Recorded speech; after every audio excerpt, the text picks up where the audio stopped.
மஞ்சள் காமாலை வந்து இளம் வயதினரை குறி வச்சு தாக்குதுன்னு சொல்கிறீங்க. ஏன்னா ஓரளவுக்கு வயசுக்கு வந்தவங்களுக்கு எப்போமோ ஒருக்கா வந்துட்டு போயிடுச்சு. It's life long immunity. ஒரு தடவை வந்துட்டு போனால் வாழ்நாள் முழுசும் அந்த ஹெப்படைட்டிஸ் ஏ வராது. அந்த ஏ வைரஸ் வந்து தண்ணீர் மூலமாக பரவுறது. தண்ணீர் மூலமான ஃபீக்கோ ஓரல் கண்டாமினேஷன். ஒரு மஞ்சள் காமாலை வந்த நோயாளியினுடைய மோஷன், அவருடைய மலத்தில் வந்து அந்த கிருமி வெளியேறுது. அது எப்படியோ தண்ணியில் கலந்து அது துப்புரவு பண்ணாமல் அந்த கிருமி கொல்லப்படாமல் நம்ம வயிற்றுக்குள்ளே வந்து சேருது. அதான் ஃபீக்கோ ஓரல் கண்டாமினேஷன். நம்ம ஆட்கள் எல்லாம் சாக்கடையில் உள்ள வர்றது எல்லாம் எங்கே கொண்டு போடுறாங்க? நேராக கொண்டு ஆற்றுல விட்டுறாங்க. ஆற்றுல உள்ள தண்ணி என்ன தான் ஃபில்டர் பண்ணாலும் வைரஸ் ஃபில்டர் ஆகி வராது, எல்லார் வீட்டுக்கும் வந்துடுது.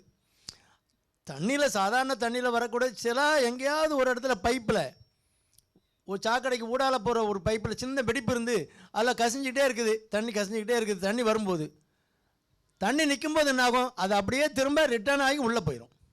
அப்போ சாக்கடை வந்து குடி தண்ணியில் மிக்ஸ் ஆகிடுது. எங்கேயோ மிக்ஸ் ஆகுது, ஒன்று ரெண்டு மிக்ஸ் ஆகி தான் தெருக்கெல்லாம் தண்ணி கண்டாமினேட்டடாக வருது, ஒரு அசுத்தப்படுத்தப்பட்ட தண்ணியாக வருது.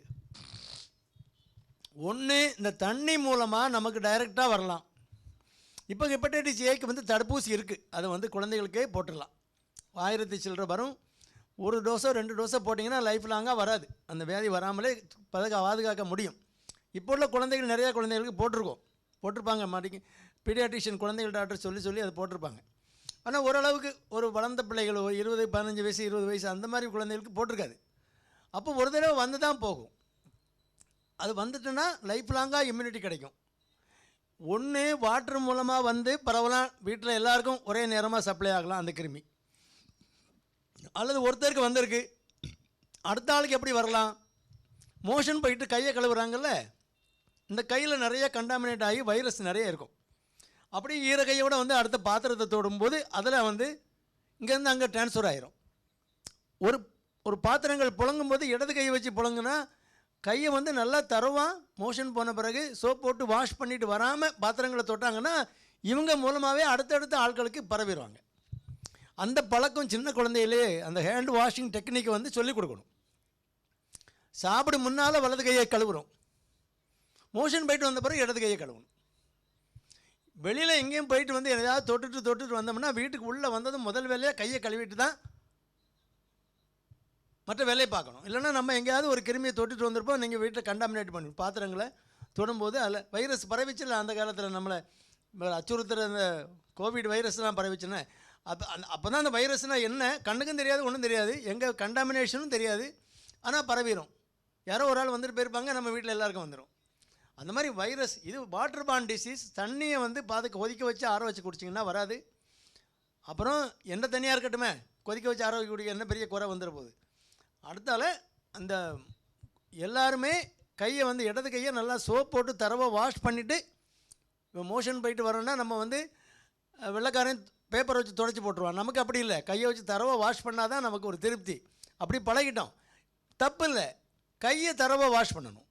முடிச்சுட்டு வந்த பிறகு பாத்ரூம் போயிட்டு வந்துட்டோமா வெளியில் வந்து கையை நல்லா, இதுக்கு ஒன்றும் ஸ்பெஷலாக ஒன்றும் செலவு பண்ண வேண்டியதில்லை.